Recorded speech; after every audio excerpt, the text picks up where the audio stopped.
Bonjour à toutes et à tous et bienvenue dans Cinefiles pour une nouvelle présentation d'une petite fournée de chroniques. Des chroniques qui avaient été réalisées pour Hooper.fr. Et oui, toujours, j'en ai fourni quand même pas mal, mais voilà, elle commence à dater. Celle-ci date à peu près de 2016. Et oui, malheureusement, bientôt, je vais présenter des choses qui datent d'il y a plus de 10 ans. C'est pour ça que je fais la vidéo aussi. À un moment, il faut évacuer un peu toutes ces vidéos. Non pas qu'elles soient vieilles, les propos, je peux encore les tenir aujourd'hui sur les films que je présente. Mais à un moment, ce sont des vidéos qui étaient sur Vimeo. Et il est clair que le contenu Vimeo n'est pas très visible sur YouTube. Donc voilà, je me permets de faire ces petites vidéos de présentation avec bien sûr tous les liens pour retrouver ces vidéos en description, bien entendu. C'est aussi une occasion pour vous dire que les éventuellement liens que vous aurez sur Hooper.fr pourront d'un jour à un autre périmer, non valides, puisque j'ai eu un message du créateur du site, le Hooper, qui m'avait dit que voilà, toutes ces chroniques, cette page dédiée à mes chroniques sur son site disparaîtra puisqu'il a besoin de faire de la place. Et lui, son site, c'est pas un site qui peut héberger une quantité infinie de choses, donc il doit faire un petit peu de place. Et du coup on en a rapidement discuté. Pas encore heureux que je suis passé comme ça sur son site un peu par nostalgie, parce que j'y vais plus vraiment. Il n'y a aucun souci avec ça, puisque je ne fournissais plus de contenu, je ne fais plus de chroniques, même si je voudrais continuer à en faire, mais je n'arrive pas à dégager du temps pour créer quelque chose. C'est un choix tout à fait compréhensible, et du coup j'ai pris beaucoup de plaisir à les redécouvrir, et je vais vous parler de quelques-unes d'entre elles. La première, la chronique numéro 51, c'est une chronique qui est autour du film Voyage à Tokyo de Ozu, qui date de 1953. C'est un film qui présente une famille qui va essayer de se recomposer, mais qui finalement ne va être que désintégrée. Des grands-parents viennent rendre visite à leurs enfants dans la ville de Tokyo et se rendent compte que ils sont bien trop occupés par leur situation pour se préoccuper des grands-parents, et on peut assister à une véritable désintégration des liens familiaux, bien qu'il y a certains membres encore qui ont de la considération pour ce couple âgé. C'est un constat qui est très triste, c'est un constat qui est aussi, je trouve, très actuel. C'est une chronique qui est faite très simplement pour voir un petit peu les lignes de force du film, la transformation de la société. Et voilà, autour de 4-5 minutes, je vous parle un petit peu de ce film rapidement pour vous donner aussi envie de le regarder. Il ne s'agit pas de révéler des choses incroyables, ni même de révéler des choses qui se passent dans le film. De toute façon, ce film ne contient pas de grandes révélations. Il fait juste le constat triste d'une attitude, d'un comportement dans la société. La chronique suivante, alors celle-là c'était un gros morceau, Warcraft, le film donc qui était sorti en 2016. Je parle du coup de l'aspect cinématographique de Warcraft 2, mais aussi des cinématiques de Starcraft, de Warcraft 3 aussi. Comment le film, le cinéma peut travailler en fait le langage du cinéma avec justement un jeu vidéo. Alors je pose quelques pistes, quelques ouvertures, mais je ne vais pas trop loin parce que ces vidéos, elles sont courtes. Et je parle aussi un petit peu de la performance capture qui a assez aidé au film. Il y a eu quand même beaucoup de mois dédiés aux effets spéciaux pour rendre les orques réussis. Et il faut dire qu'ils sont réussis, ils sont même plus réussis que les humains dans le film. C'était aussi des chroniques pour créer une hype autour du film, un petit peu comme ce que j'avais fait pour les autres chroniques sur Mad Max. Et au final, le film, il est exactement ce que je viens de vous dire, c'est-à-dire que les orques sont très réussis, mais les humains, on n'a pas envie de les suivre, donc ça donne un film qui est, trébuchant. Il y a un pied qui se tient très bien et l'autre qui est boiteux. J'avais beaucoup aimé le film à sa sortie, notamment pour les orques, mais rétrospectivement, ce film est très frustrant. Et les scènes que nous regardons en boucle sur internet, c'est certainement pas les scènes avec les humains. Ça m'a permis aussi, dans cette chronique, de monter de belles images, parce que les cinématiques chez Blizzard, c'est toujours très très soigné. C'était une vidéo en 2 parties, donc vous avez bien sûr les 2 liens dans la description, évidemment. Mais je trouve une chronique qui a été très palpitante à monter, et qui est aussi très palpitante à regarder. La Chronique 53, un truc assez classique, Inception, une envie de revenir sur le film, même si je crois sur la chaîne je n'étais jamais revenu sur le film. Le film a été, il me semble, fait avant que je fasse ma chaîne, donc, et je suis jamais revenu sur des films de Christopher Nolan avant The Dark Knight Rises, qui faisait partie des premières critiques que j'avais faites sur l'ancienne chaîne, parce que ça c'est la 3e chaîne, celle sur laquelle nous sommes. Sur la chaîne d'avant, j'avais commencé un cycle de critiques en 2012 où il y avait Prometheus, le James Bond, j'avais fait aussi le Blanche-Neige et le Chasseur, j'avais fait quelques films et dont The Dark Knight Rises, c'était ma seule et unique avant-première. Donc là, Inception, j'avais quelques idées à récupérer. Je crois que j'avais lu un article qui m'avait inspiré, après j'avais un petit peu écrit rapidement quelques idées. L'envie de revenir sur des éléments du film, notamment la fin. Cobb est-il sorti de son rêve? Donc c'est un retour sur quelques théories autour du film, et ça s'arrête là. Mais c'est aussi bien sûr un plaisir pour voir les images d'Inception et essayer de les monter pour faire quelque chose d'agréable et un petit peu de didactique. La chronique 54, eh bien c'est une chronique sur 50 nuances de gré. Alors très étonnant d'avoir choisi 50 nuances de gré, c'était un texte de Straight Edge, donc c'était un abonné que j'avais rencontré sur Upwork.fr avec lequel j'avais fait 2 critiques, bien sûr que je vous invite à revoir, des critiques de Home, le film documentaire de Yann Arthus Bertrand, et le film Transcendance de Wally Pfister avec Johnny Depp qui joue une sorte d'intelligence artificielle. Dans cette chronique, Straight Edge a écrit quelques éléments qui semblaient être importants de souligner pour pas forcément donner de la valeur au film, mais mieux comprendre d'où il vient au final et pourquoi éventuellement il a eu du succès, quelles sont les références qui font que le film a été attrayant pendant un temps. Voilà. Donc c'est une chronique assez facile à faire, le film est plutôt joliment fait, hein. Vous savez, c'est les films qui sont assez classieux, mais voilà, qui n'ont aucune proposition forte, mais qui sont assez classieux. Ben, ce film, quand on le voit en HD, ouais, voilà, il y a de belles images, mais bon, tout cela est assez convenu au final, tout comme le contenu de ce film. Donc voilà, en critique, on a fait un truc assez simple, mais c'était agréable d'avoir finalement un texte qui n'est pas le mien et que je vais devoir mettre en forme pour la vidéo. La chronique 55. Ah là là, là on parle d'un film lourd, d'un film de guerre, d'un thriller de guerre, je devrais dire, Green Zone de Paul Greengrass avec Matt Damon. C'est un film de fou, un des meilleurs films des années 2010, le meilleur film de 2010 peut-être même. C'est une version, ma chronique, plus courte que l'analyse. Alors l'analyse, c'était plutôt une présentation rapide. C'était quand je ne faisais pas encore clairement de l'analyse de séquence. J'essayais de trouver un ton qui me plaisait pour le montage. Donc Green Zone, c'était une sorte de présentation générale où je retire quelques éléments forts. Et j'ai voulu refaire, pour mettre en valeur encore le film, encore une fois, j'ai voulu refaire un peu cette présentation en une version plus courte de 5-6 minutes. Ici, nous avons à peu près les mêmes idées. C'est peut-être légèrement mieux formulé, puisque à la fin je parle de blockbusters intelligents qui fictionnalisent le réel pour créer un regain d'autorité morale. Croire dans le gouvernement après avoir coupé quelques têtes.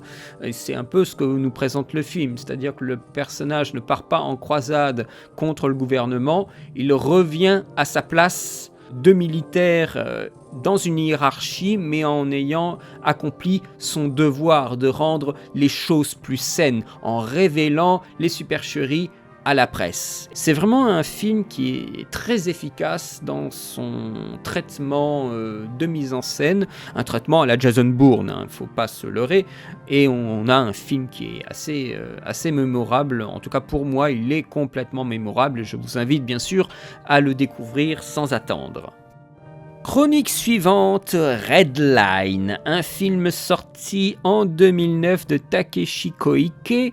C'est un animé qui nous présente une course invraisemblable. C'est un truc complètement pété où il y a une espèce d'énorme course intergalactique qui s'appelle la Redline qui se déroule sur une planète. Et tous les gens veulent la faire parce que c'est vraiment un truc de malade et il y a des monstres, il y a des espèces de pilotes complètement fous et c'est vraiment une course effrénée, tout est dessiné à la main, c'est un véritable travail d'orfèvre pour le film, c'est aussi une représentation de la vitesse qui est saisissante, qui est pleine d'excès. Koike, vous l'avez déjà vu, hein. C'est pas un nom qui devrait vous évoquer rien du tout. C'est quelqu'un qui avait fait le fragment d'animation dans le Kill Bill de Tarantino. Et il avait fait aussi le fragment, je m'en rappelle, de World Record dans Animatrix. Vraiment, Redline, c'est épatant. Vous pouvez regarder des images sur YouTube pour voir si ça vous plaît, parce que c'est aussi un dessin particulier. Mais vraiment, moi, quand je l'ai vu, c'était sur le conseil d'un ami, j'ai été vraiment scotché. Donc, je vous invite vraiment à regarder Redline. Film suivant, un film compliqué, The Dragon Blade, c'est une production sino-hongkongaise avec des stars internationales, Adam Brody, John Cusack, Jackie Chan et Laurie. Eh oui, Laurie exactement, vous n'avez pas des problèmes d'audition, c'est bien Laurie, notre Laurie nationale. C'est une espèce de grosse prod spectaculaire dans laquelle il y a des Romains qui arrivent au niveau de la route de la soie et rencontrent des Chinois et c'est une espèce de partage de culture, de conflit et de partage de culture et à la fin il y a une immense bataille avec 5 ou 6 armées, c'est un truc de fou. Voilà, c'est un film chinois sur les rapprochements culturels et militaires. Je pense que c'est aussi le thème et le fait vraiment d'avoir ces stars internationales qui m'a vraiment surpris. J'avais envie d'en parler en chronique, mais aussi en critique. Et ceux qui me suivent depuis très longtemps savent qu'en 2017, j'ai eu des gros problèmes de droits d'auteur. J'ai eu des strikes presque à la chaîne, et dont cette critique de Dragon Blade en était un peu le facteur, le vecteur. C'est à cause de cette critique que j'ai eu les 2 strikes d'affilée quasiment. Alors que j'avais posté la critique en 2015, c'est en 2017 que le robot il est passé dessus. Et pourtant, je peux vous dire qu'il n'y avait rien de... C'était des screenshots, et même avec la miniature, je me suis refait strike. Donc la critique est actuellement pas sur la chaîne. J'hésite à... Je sais pas trop ce que je dois faire avec ce contenu. Quand je parle de contenu, ça me chagrine parce que j'ai tellement dénaturé le visuel, parce que j'avais fait des screenshots pour montrer un peu à quoi ça ressemblait, que là c'est une espèce de vidéo track avec un fond noir, quoi. Je devrais presque faire ça pour pouvoir me permettre d'en parler. Et ça soulève un autre problème, c'est que... ça me donne pas envie de parler de production chinoise. Si je suis emmerdé à ce point-là, et j'en parlais avec Samir de Microciné autour d'un verre quand il était venu à Paris, c'est qu'il y a des films que je n'ose pas traiter ou évoquer, présenter sur la chaîne parce que j'ai peur soit d'un public qui est très agressif parce que je vais parler d'un certain type de film, soit les maisons de production qui sévissent, mais comme c'est pas permis. Par exemple, il aurait pu me venir à l'idée de revenir sur le réalisateur allemand Fassbinder, mais je sais que je me suis pris un strike pour Katzenmacher, donc l'espèce de film théâtre qu'il avait fait et dont j'avais fait une présentation parce que la fondation Fassbinder m'avait envoyé un strike. Donc il y a beaucoup de films, en fait, on a l'impression qu'on peut en parler, mais en fait non. Et moi ça me chagrine parce que ça me retire de l'envie d'en parler et presque par extension ça me donne, ça me retire de l'envie de découvrir davantage de ce cinéma-là. Donc moi je suis devant un problème avec Dragon Blade. Alors je regarde 2-3 fois des productions chinoises, mais je n'ai pas envie d'en parler parce que je veux pas mettre en péril ma chaîne. Je veux être sûr que quand je la publie, c'est bon, c'est à peu près stable. Qu'elle soit pas monétisée, j'en ai rien à foutre. Ou qu'elle soit monétisée entièrement pour l'ayant droit, il n'y a pas de souci. Mais poster la vidéo et un mois après ou un an après je reçois un strike, moi je peux pas je peux pas tolérer ça. Donc c'est pour ça que je suis assez timide, réservé vis-à-vis de productions de ce type-là, parce que justement d'expérience j'ai eu de mauvais retours. Donc profitez peut-être de cette chronique-là avant qu'elle disparaisse. Oui, profitez-en, c'est très sympa. Le film aussi est très sympa, je vous invite à aller le regarder. Chronique suivante, chronique 58, The Dark Knight. Alors c'est une chronique qui est orientée.